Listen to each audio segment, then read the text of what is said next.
Hi, Ashraf ചിറ്റാറയിലാണ്, Palakkad. കൂലി cinema കണ്ടു കഴിഞ്ഞിട്ട് വരികയാണ്.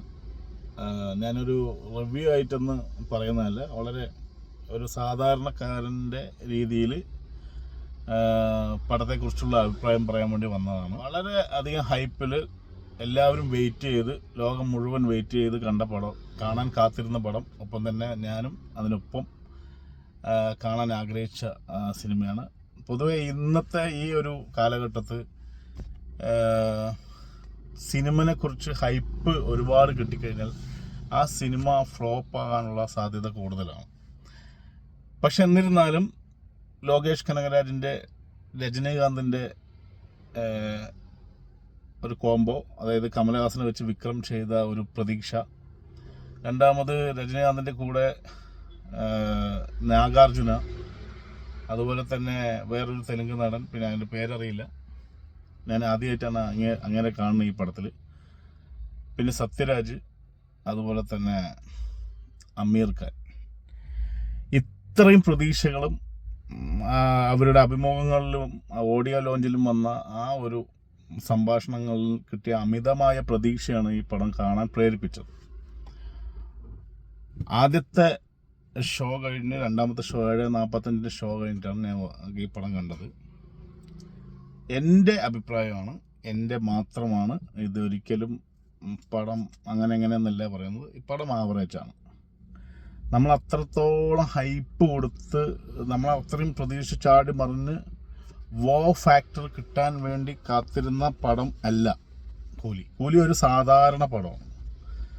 സാധാരണ പടം എന്ന് പറഞ്ഞാൽ നമുക്ക് സാധാരണ പടം വലിയ ആർട്ടിസ്റ്റുകളെ വെച്ച് ചെയ്തു ഒരു സാധാരണ പടം. എൻ്റർടൈൻമെൻ്റായിട്ട് നമുക്കിങ്ങനെ പടം കണ്ടുകൊണ്ടിരിക്കാം. ഇങ്ങനെ പടം തുടങ്ങിയത് മുതൽ അവസാനം വരെ കണ്ടുകൊണ്ടിരിക്കാം. അല്ലാതെ വിക്രം പോലെയോ ഭാഷ പോലെയോ അല്ലെങ്കിൽ നമുക്ക് ഫാക്ടർ തന്ന ഒരുപാട് സിനിമകളുണ്ട്, ഒന്നിൽ കൂടുതൽ തവണ കാണാൻ പറ്റും എന്ന് ആഗ്രഹിക്കുന്ന പടമല്ല കൂലി. അത് ഞാൻ പ്രത്യേകം പറയാം.